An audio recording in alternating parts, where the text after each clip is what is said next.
नमस्कार, hot topic में आपका स्वागत है। मैं हूं अखिलेश शर्मा।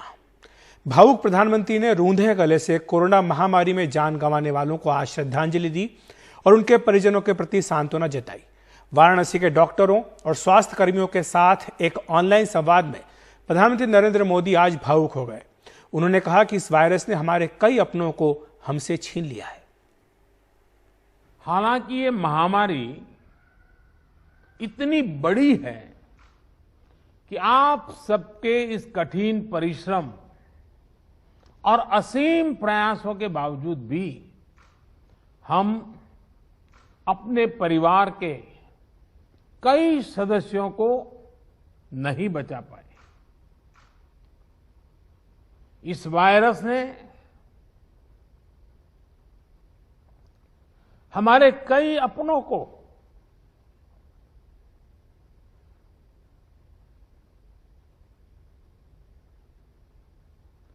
हमसे छीना है।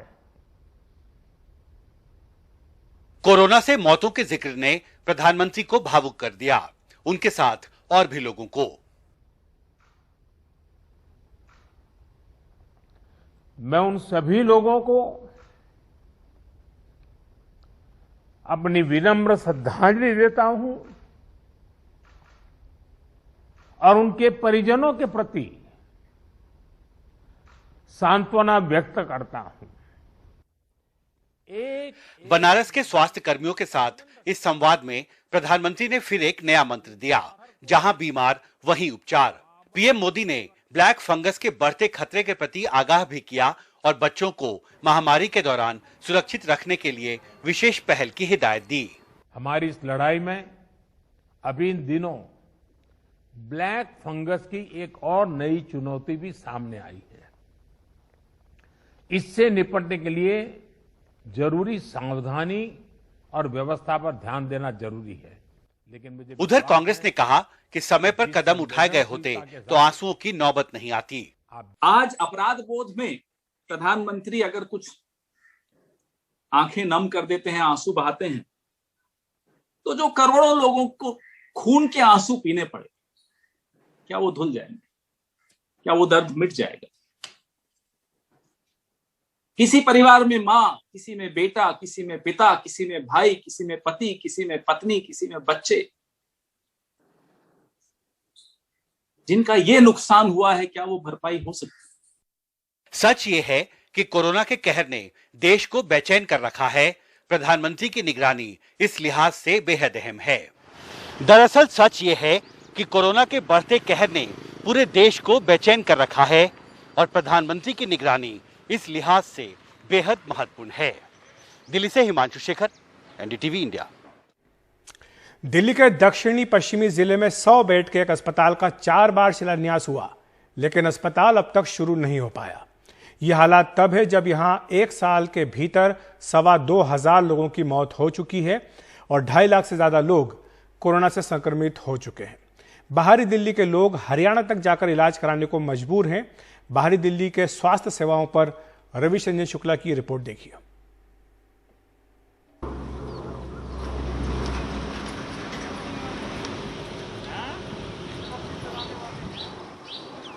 दिल्ली के दक्षिणी पश्चिमी जिले में हरियाणा से सटे ईसापुर गांव में सन्नाटा पसरा है।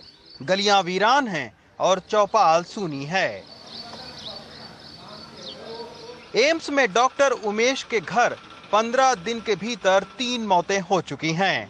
26 अप्रैल को जब उनके दादा कोरोना संक्रमित हुए तो दिल्ली में बेड की कमी से उन्हें हरियाणा ले जाया गया, लेकिन पहले दादा, दादी और फिर 48 साल के उनके पिता की कोरोना से मौत हो गई। कोई सर्वे करने नहीं आया। 15 दिन के अंदर अंदर मेरे ताऊ जी, दादा और दादी दोनों एक्सपायर हो गए, तीनों। अच्छा। और डिपार्टमेंट से कोई सर्वे के लिए नहीं आया। अच्छा। नहीं कोई टेस्टिंग वगैरह बंद हो गया, टेस्टिंग भी 1 महीने से। ईसापुर गांव के प्रधान तेज सिंह किराए पर चल रही ये छोटी सी डिस्पेंसरी दिखाते हैं। यहाँ टेस्टिंग अभी हाल में शुरू हुई है, लेकिन एक डॉक्टर के भरोसे 4 गांव की डिस्पेंसरी चल रही है।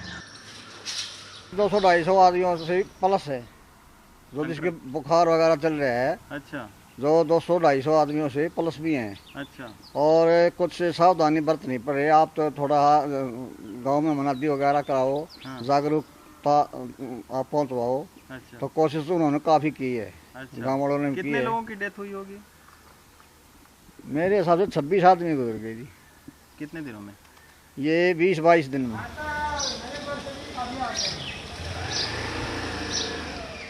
दिल्ली के बाहरी इलाके के गांव में स्वास्थ्य सुविधाएं कैसी हैं, इसका अंदाज़ा आप इसी से लगा सकते हैं कि मैं इस वक्त दक्षिणी पश्चिमी जिले में हूं और यहां पर 60 गांव हैं और 60 गांव के ऊपर एक सरकारी हॉस्पिटल राव तुलाराम अस्पताल है। अब हम आपको लेकर चलते हैं एक ऐसे अस्पताल में जिसका शिलान्यास 4 बार हमारे नेता कर चुके हैं, लेकिन फिर भी 100 करोड़ रुपए की लागत से बन रहा ये अस्पताल अब तक तैयार नहीं हो पाया है, जबकि बाहरी दिल्ली के गांवों में कोरोना का संक्रमण तेजी के साथ में फैला है। तमाम सारे लोगों की मौत भी हुई है।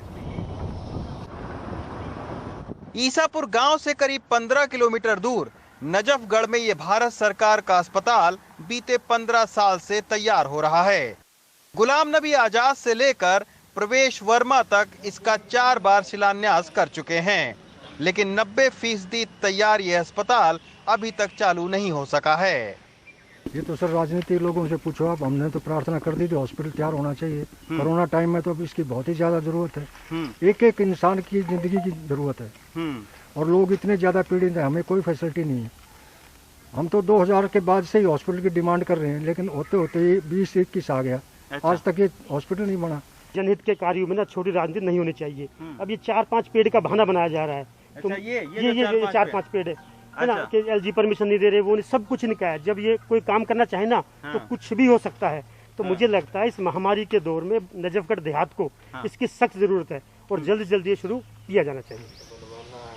कोरोना से लड़ने के नाम पर दावे चाहे जितने भी बड़े किए गए हों, लेकिन पिछले साल ही तैयार होने वाला ये 100 बेड का अस्पताल अब तक नहीं शुरू हो पाया है, वरना नजफगढ़ के आसपास गांवों के कई लोगों की जान बच सकती थी।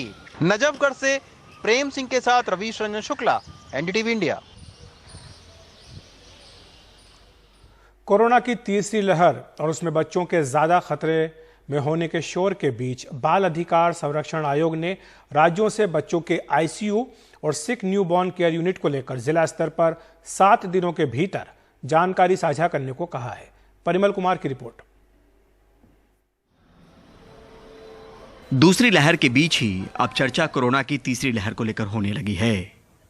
इस लहर में आशंका जताई जा रही है कि बच्चों पर खतरा ज्यादा है।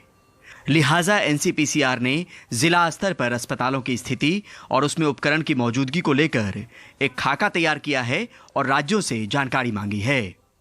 राज्यों से कहा गया है कि जानकारी मुहैया कराने के लिए एक नोडल ऑफिसर नियुक्त करें। 7 दिनों में बताएं कि जिले के सरकारी और निजी अस्पतालों में एनआईसीयू, एसएनसीयू और पीआईसीयू कितने हैं, मंजूरी कितने की थी और इसमें काम कितने कर रहे हैं, इन सब में कितने बेड्स मंजूर थे और फिलहाल बेड्स की संख्या कितनी है, सब में आईसीयू की स्थिति क्या है, कितनी एम्बुलेंस हैं जो इस्तेमाल हो रही हैं। स्वास्थ्यकर्मी और उपकरण की मौजूदगी की जानकारी भी साझा करने को कही गई है। यही नहीं, पिछले 3 साल में कितने बच्चे अलग अलग बीमारियों से इन अस्पतालों में दम तोड़ चुके हैं और वजह क्या रही, ये भी बताना है। बच्चों के इलाज के लिहाज से जो आवश्यक अहर्ताएं होनी चाहिए वो कितनी पूरी कर रहे हैं, इसकी जानकारी हमने देश के सभी राज्यों से मांगी है। इसके साथ ही हमने आईसीएमआर से ये रिक्वेस्ट की है कि बच्चों के इलाज के प्रोटोकॉल को कमीशन के साथ शेयर किया जाए, जिससे हम देश के सभी राज्य बाल आयोगों के माध्यम से इसको डिसेमिनेट कर पाए। कैसी बच्चों के लिए एम्बुलेंस होनी चाहिए उसके बारे में भी गाइडलाइन प्रसारित करने का कष्ट करें। वहीं एम्स के डॉक्टर और इंडियन पब्लिक हेल्थ एसोसिएशन के अध्यक्ष डॉक्टर संजय कुमार राय को नहीं लगता कि अभी तीसरी लहर और उसमें बच्चों पर बड़े असर का फिलहाल कोई खतरा है। उनके हिसाब से ये तभी मुमकिन है जब कोई बिल्कुल नया वेरिएंट आ जाए। जानकारी पहले से हो, इसलिए ज्यादा से ज्यादा जीनोम सीक्वेंसिंग की जानी चाहिए।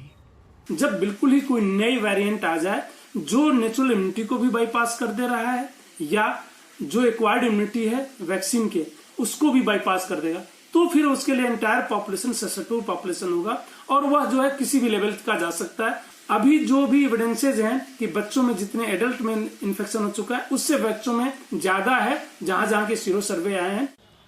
बीमारी नहीं है और वायरस बहरूपिया भी, लिहाजा कल को लेकर आज से ही तैयारी पर जोर हो, ये बहुत जरूरी है। नई दिल्ली से परिमल कुमार, एनडीटीवी इंडिया। इस बीच कोविड को लेकर तथाकथित टूल किट पर विवाद ने और तूल पकड़ लिया है। टूल किट का फोटो ट्वीट करने वाले बीजेपी प्रवक्ता संबित पात्रा के ट्वीट को ट्विटर ने मैनिपुलेटेड मीडिया बताया था। इसके बाद सरकार ने अब ट्विटर को आड़े हाथों लिया है। सरकार ने इस पर आपत्ति जताई है। सरकार ने कहा है कि ट्विटर को इसे हटा देना चाहिए। सरकार ने कहा कि इसकी जांच की जा रही है कि ये टूल किट असली है या नकली। जांच से तथ्यों का सच सामने आएगा। संबित पात्रा के ट्वीट को ट्विटर ने मैनिपुलेटेड मीडिया का टैग किया था और पात्रा के कांग्रेस टूल किट ट्वीट को ट्विटर ने टैग किया था।